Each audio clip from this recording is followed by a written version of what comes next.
This is by Asmongold. Clips is called Things Are Escalating Fast. In the past 24 hours, Iran has taken... This is literally what I was talking about, like Iran escalating these tensions. In the past 24 hours, Iran has taken military action against 14 countries. The USA, the UAE, Saudi Arabia, Qatar, Kuwait, Jordan, now, Iraq. To be fair, if I remember correctly, these are American military targets inside of these countries. It's not like they're like bombing Jordan's White House, essentially. Bahrain, Israel, Oman, Syria, Cyprus, France, Italy, and the UK. Holy shit. Breaking the French aircraft carrier. Oh shit. The French aircraft carrier Charles de Gaulle leave the Baltic Sea and set sails for the Eastern Mediterranean. What were you thinking? The French weren't even involved. They weren't doing anything. And then you just, you know what? You. Over the past 36 hours, the United States launched one of the largest, most complex, most overwhelming military offensive the world has ever seen. Gotta say, knocking out the main guy on the first day, that's pretty good. Ayatollah Khamenei is dead. This wretched and vile man, all over Iran, the voices of the Iranian people could be heard cheering and celebrating in the streets when his death was announced. The entire military command is gone as well, and many of them want to surrender into saving their lives. They want immunity. Lay down your arms and receive full immunity or face certain death. Won't be pretty. I call upon all Iranian patriots who yearn for freedom, take back your country. America is with you. I made a promise to you. The rest will be up to you. And God bless the United States of America. This is what Keir Starmer has said. Oh boy. Oh yeah, I think I saw this one. This is the one where the UK was actually criticizing the this is Islamic violence. This to Trump.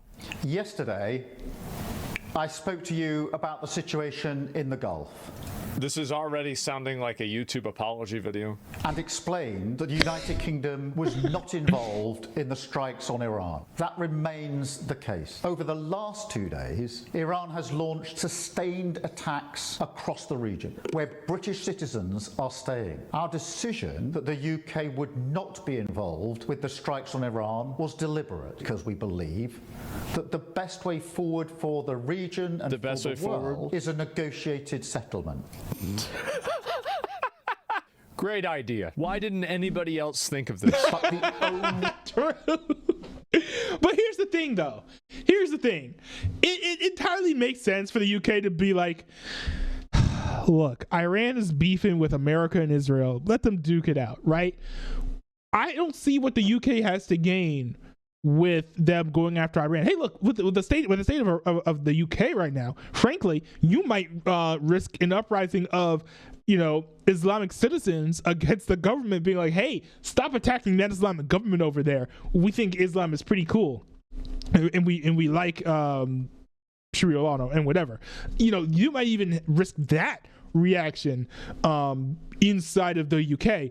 So, it's needless for the UK to even butt in, especially when the UK's military, I don't think would add very much to the American response, to be honest.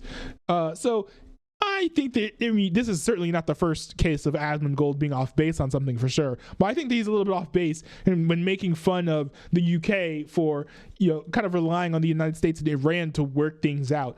Because when America has a position of being a world leader and a world power, especially the premier first world state on the global stage, you have the responsibility as well as the leverage and the privilege to negotiate situation between other nations when it comes to situations like this. So it completely makes sense for the UK to be like, we're going to take a step back and let Trump figure everything out. But when Iran is expanding the scope of the violence, then there comes a point, and I think Keir Starmer is understanding this, there comes a point when you have to act for the betterment and the safety of your own citizens, or else you're going to get wiped out waiting for America to fix something that, maybe they can't fix on their own.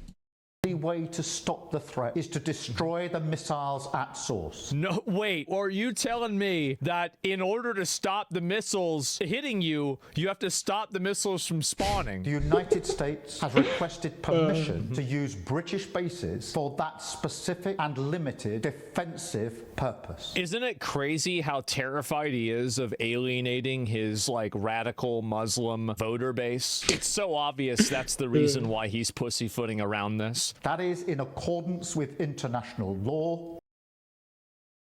This is bad. This is really bad. I'm so sorry. Nothing bad. No, there's nothing bad about following international law. This guy. See, one of the things about Asmongold, and I've watched video. I used to kind of be more of a fan of Asmongold. I've watched a major video, not several hours long, at least an hour and a half long. I don't know what it's called, but it basically broke down Asmongold. He very much leans authoritarian. He brushes aside things like international law. He thinks that due process is, to an extent, a chore.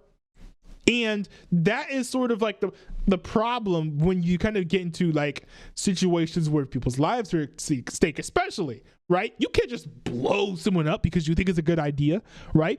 You do have an obligation to follow international law. And for the people who say, oh, there's no such thing as international law, sure. Yes, there is. There are things like the Geneva Convention. There are things like the UN charters. I believe they're UN charters. I think it's the right word for it.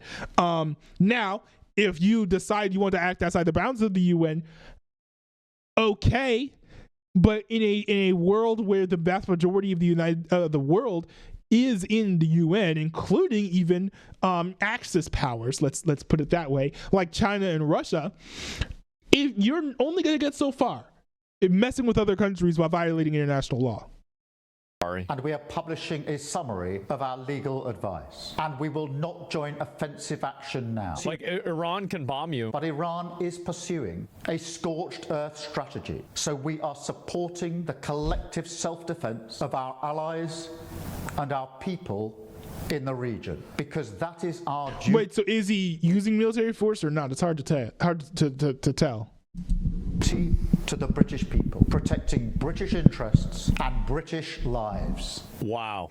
Following the ongoing... I mean, that's like a word salad. Hold on. So let me see. I'm just gonna look this up. Did the UK participate in strikes against Iran?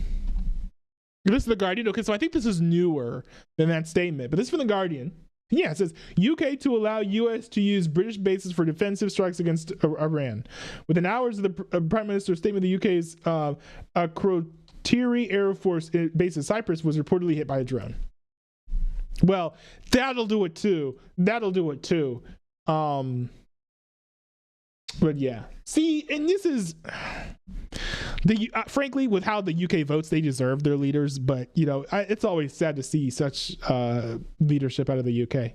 But hey, it's always a great reminder of why people left in the first place to form America. It's like, you know what? I understand why you guys left on boats in the winter. Like, this is insane and kind of sad. Situation in Iran. I'm convening a special security college on Monday.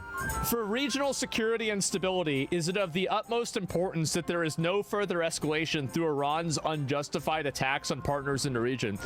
They're not even working on the weekend. World War III happening live. I can't. Europeans, the war starts on Monday. Bro, in the past 24 hours. Bro, I cannot wait. Dude, I cannot wait for the United Nations strongly worded letter. That's going to go crazy.